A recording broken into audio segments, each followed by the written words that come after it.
The House with the Brick-Kiln by E.F. Benson. The hamlet of Trevor Major lies very lonely and sequestered in a hollow below the north side of the South Downs that stretch westward from Lewes and run parallel with the coast.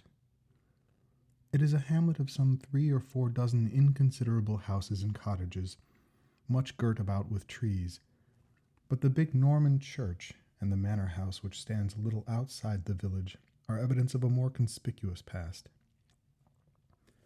This latter, except for a tenancy of rather less than 3 weeks, now 4 years ago, has stood unoccupied since the summer of 1896. And though it could be taken at a rent almost comically small, it is highly improbable that either of its last tenants, even if times were very bad, would think of passing a night in it again. For myself, I was one of those tenants.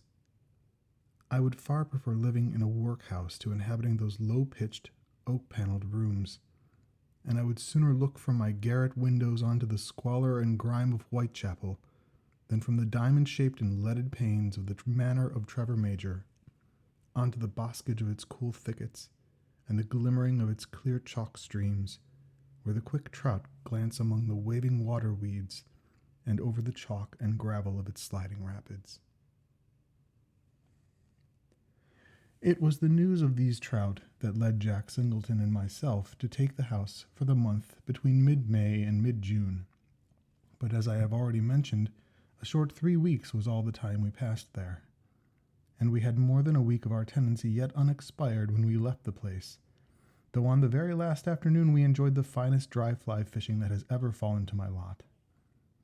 Singleton had originally seen the advertisement of the house in a Sussex paper, with a statement that there was good dry-fly fishing belonging to it, but it was with but faint hopes of the reality of the dry-fly fishing that we went down to look at the place, since we had before this so often inspected depopulated ditches which were offered to the unwary under high-sounding titles. Yet after a half-hour's stroll by the stream we went straight back to the agent, and before nightfall had taken it for a month with the option of renewal. We arrived accordingly from town at about 5 o'clock on a cloudless afternoon in May, and through the mists of horror that now stand between me and the remembrance of what occurred later, I cannot forget the exquisite loveliness of the impression then conveyed. The garden, it is true, appeared to have been for years untended.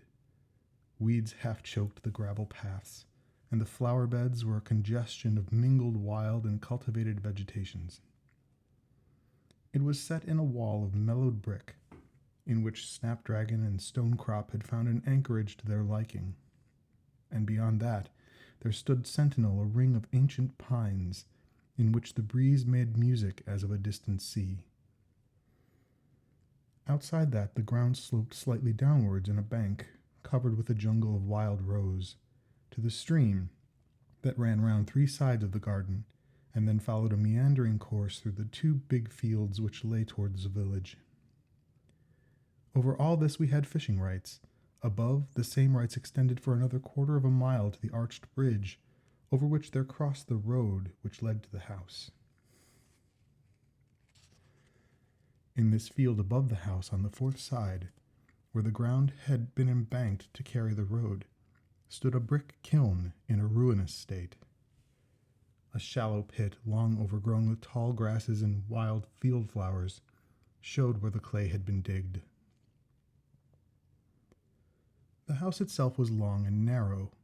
Entering, you passed direct into a square-paneled hall, on the left of which was the dining room, which communicated with the passage leading to the kitchen and offices.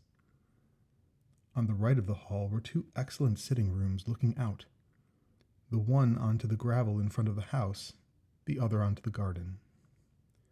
From the first of these you could see, through the gap in the pines by which the road approached the house, the brick-kiln of which I have already spoken. An oak staircase went up from the hall, and round it ran a gallery onto which 3 principal bedrooms opened. These were commensurate with the dining room and the 2 sitting rooms below. From this gallery there led a long narrow passage shut off from the rest of the house by a red baize door, which led to a couple more guest rooms and the servants' quarters. Jack Singleton and I share the same flat in town, and we had sent down in the morning Franklin and his wife, two old and valued servants, to get things ready at Trevor Major, and procure help from the village to look after the house. And Mrs. Franklin, with her stout, comfortable face all wreathed in smiles, opened the door to us. She had had some previous experience of the comfortable quarters, which go with fishing, and had come down prepared for the worst, but found it all the best. The kitchen boiler was not furred, hot and cold water were laid on in the most convenient fashion, and could be obtained from taps that neither stuck nor leaked. Her husband, it appeared, had gone into the village to buy a few necessaries, and she brought up tea for us, and then went upstairs to the two rooms over the dining room and bigger sitting room, which we had chosen for our bedrooms, to unpack. The doors of these were exactly opposite one another to right and left of the gallery, and Jack, who chose the bedroom above the sitting room, had thus a smaller room, above the second sitting room, unoccupied, next his and opening out from it. We had a couple hours fishing before dinner, each of us catching 3 or 4 brace of trout, and came back in the dusk to the house. Franklin had returned from the village from his errand, reported that he had got a woman to come in to do housework in the mornings, and mentioned that our arrival had seemed to arouse a good deal of interest. The reason for this was obscure. He could only tell us that he was questioned a dozen times as to whether we really intended to live in the house, and his assurance that we did produced silence and a shaking of heads. But the country folk of Sussex are notable for their silence and chronic attitude of disapproval, and we put this down to local idiosyncrasy. The evening was exquisitely warm, and after dinner we pulled out a couple of basket chairs onto the gravel by the front door, and sat for an hour or so while the night deepened in throbs of gathering darkness. The moon was not risen, and the ring of pines cut off much of the pale starlight, so that when we went in, allured by the shining of the lamp in the sitting room, it was curiously dark for a clear night in May. And at that moment of stepping from the darkness into the cheerfulness of the lighted house, I had a sudden sensation, to which during the next fortnight I became almost accustomed, of there being something unseen and unheard and dreadful near me. In spite of the warmth, I felt myself shiver, and concluded instantly that I had sat out of doors long enough, and without mentioning it to Jack, followed him into the smaller sitting room, in which we had scarcely yet set foot.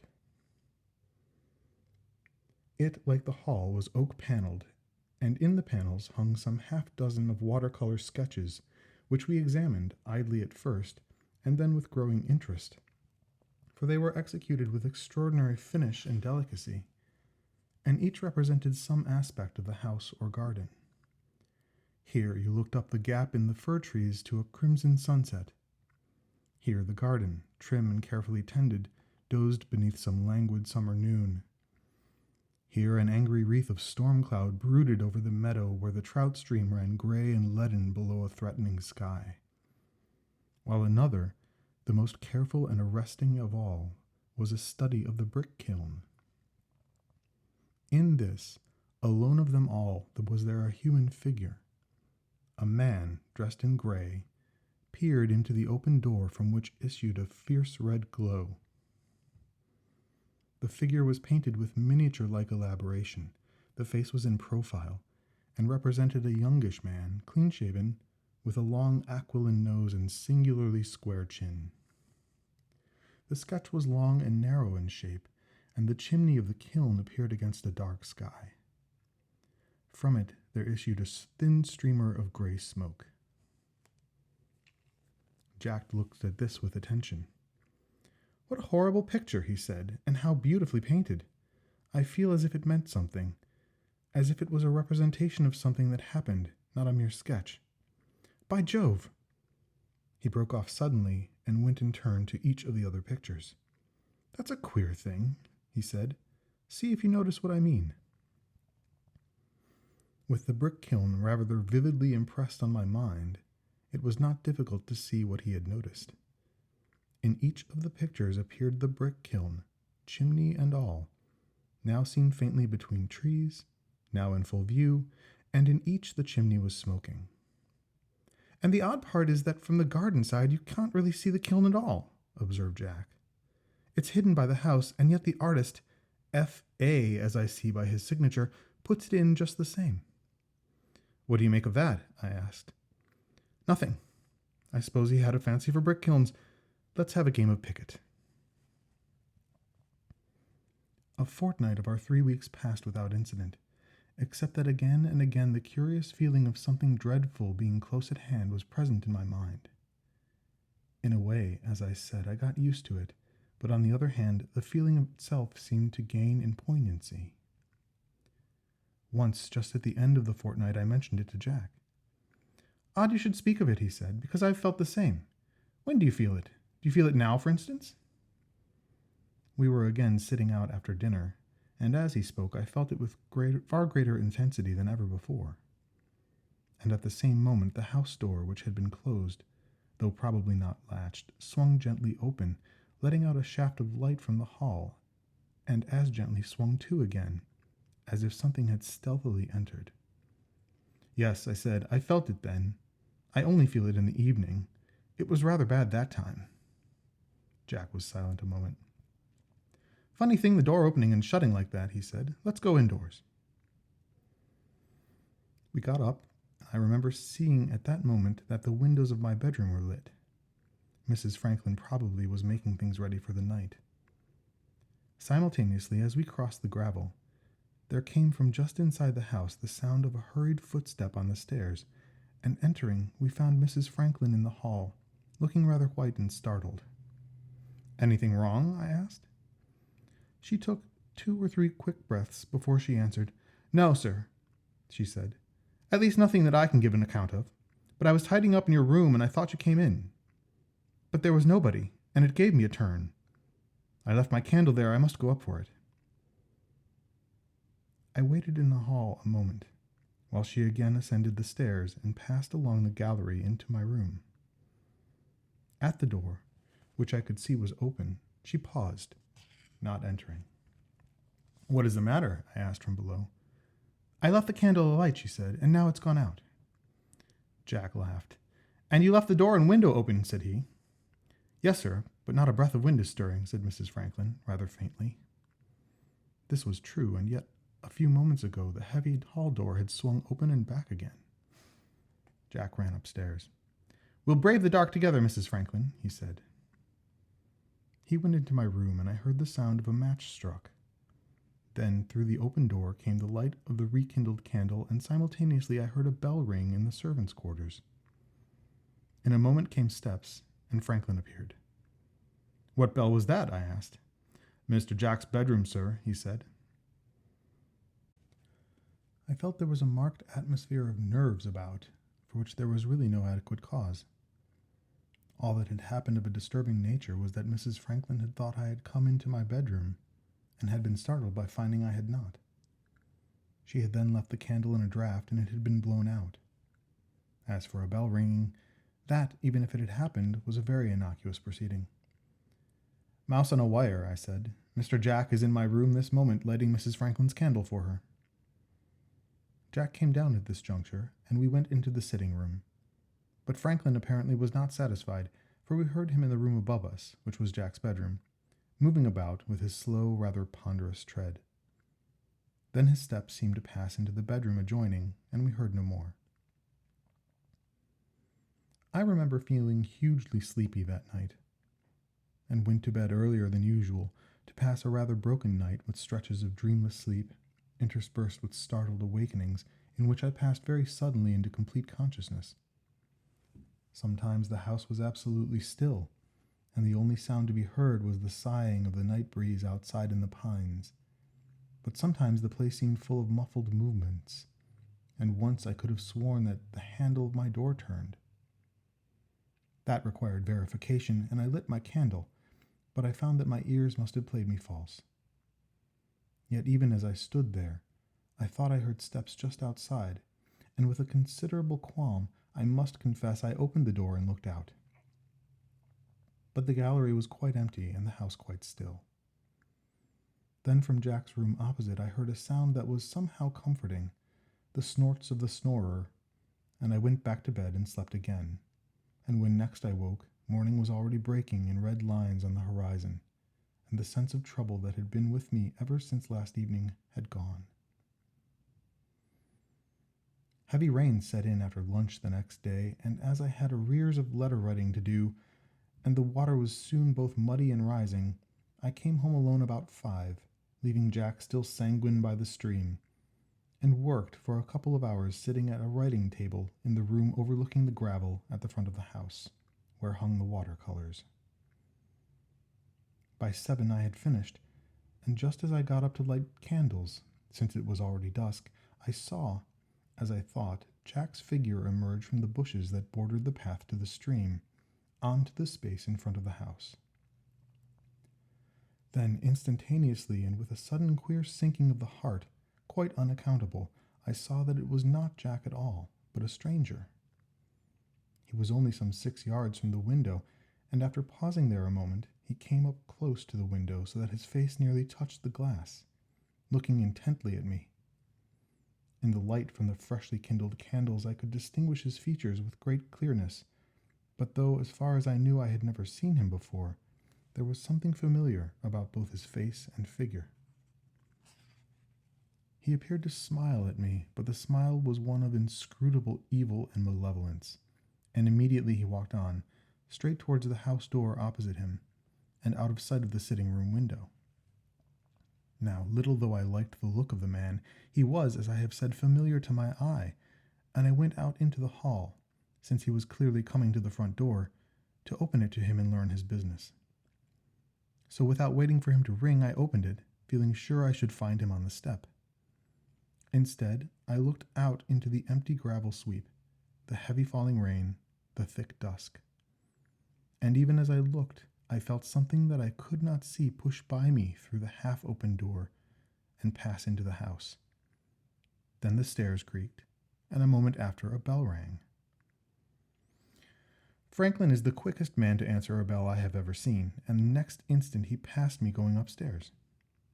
He tapped at Jack's door, entered, and then came down again.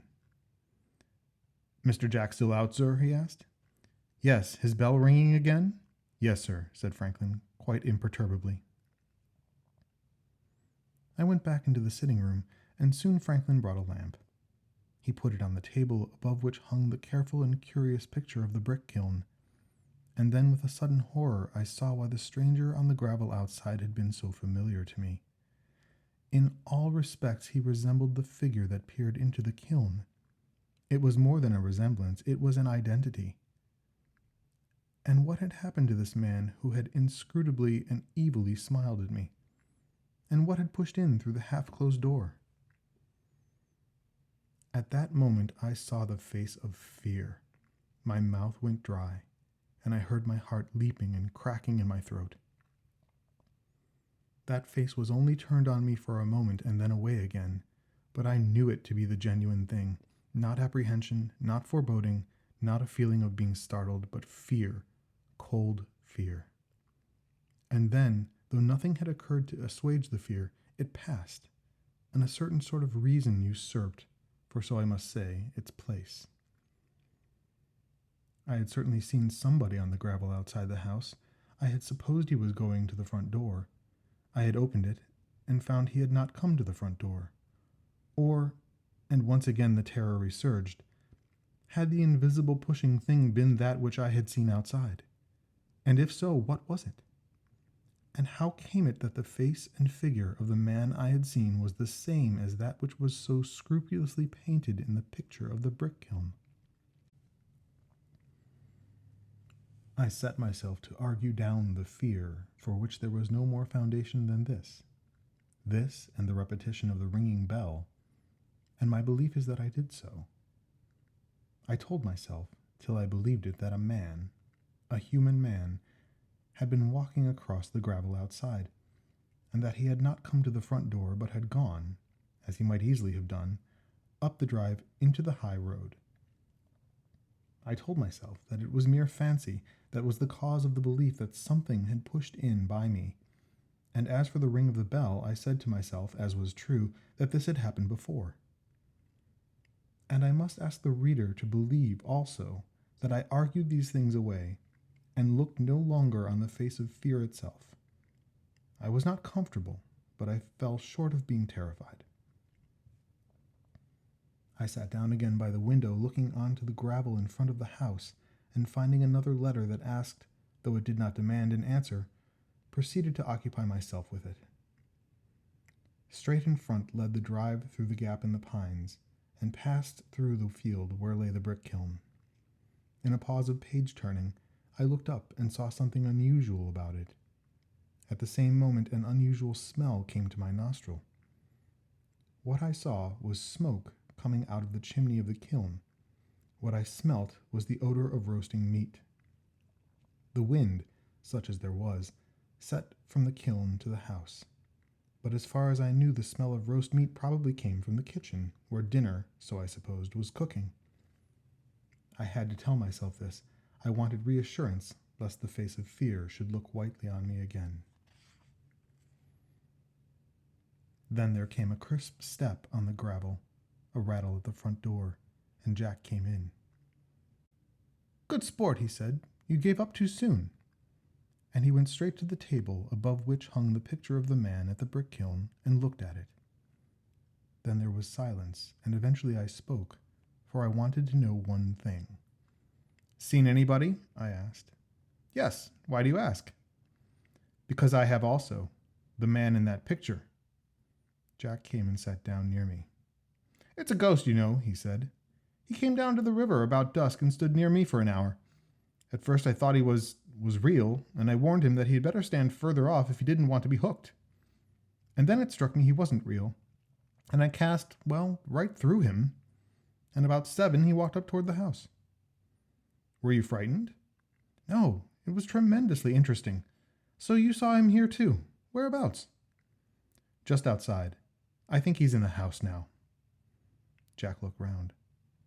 "Did you see him come in?" he asked. "No, but I felt him. There's another queer thing, too. The chimney of the brick-kiln is smoking." Jack looked out of the window. It was nearly dark, but the wreathing smoke could just be seen. "So it is," he said. "Fat, greasy smoke.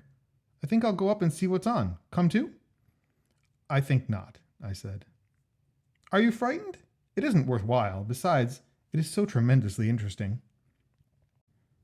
Jack came back from his little expedition still interested.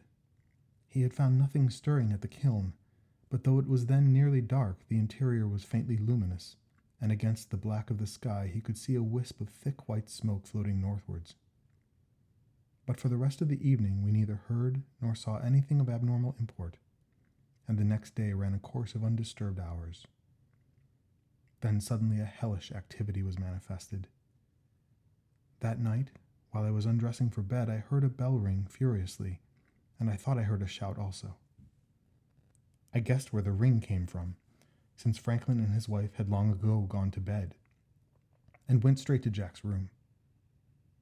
But as I tapped at the door, I heard his voice from inside calling loud to me. "Take care," he said. "He's close to the door." A sudden qualm of blank fear took hold of me, but mastering it as best I could, I opened the door to enter, and once again something pushed softly by me, though I saw nothing. Jack was standing by his bed, half undressed. I saw him wipe his forehead with the back of his hand. "He's been here again," he said. "I was standing just here a minute ago when I found him close by me.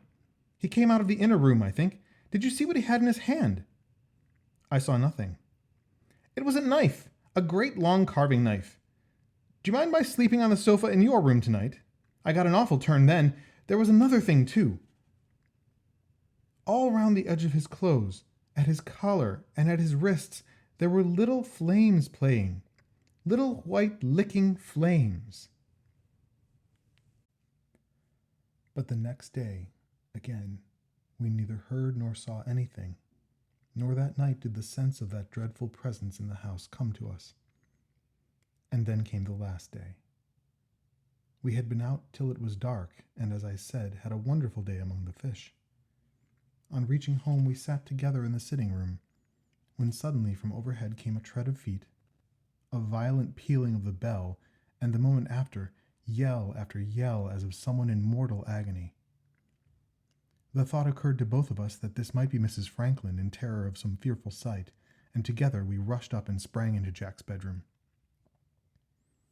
The doorway into the room beyond was open, and just inside it we saw the man bending over some dark, huddled object. Though the room was dark, we could see him perfectly, for a light, stale and impure, seemed to come from him. He had again a long knife in his hand, and as we entered, he was wiping it on the mass that lay at his feet. Then he took it up, and we saw what it was. A woman with head nearly severed. But it was not Mrs. Franklin. And then the whole thing vanished, and we were standing looking into a dark and empty room. We went downstairs without a word, and it was not till we were both in the sitting room below that Jack spoke. "And he takes her to the Brick-Kiln," he said rather unsteadily. "I say, have you had enough of this house? I have. There is hell in it." About a week later, Jack put into my hand a guidebook to Sussex, open at the description of Trevor Major, and I read, "Just outside the village stands a picturesque manor house, once the home of the artist and notorious murderer Francis Adam. It was here he killed his wife, in a fit, it is believed, of groundless jealousy, cutting her throat and disposing of her remains by burning them in a brick-kiln. Certain charred fragments found 6 months afterwards led to his arrest and execution. So I prefer to leave the house with the brick-kiln and the pictures signed F.A. to others."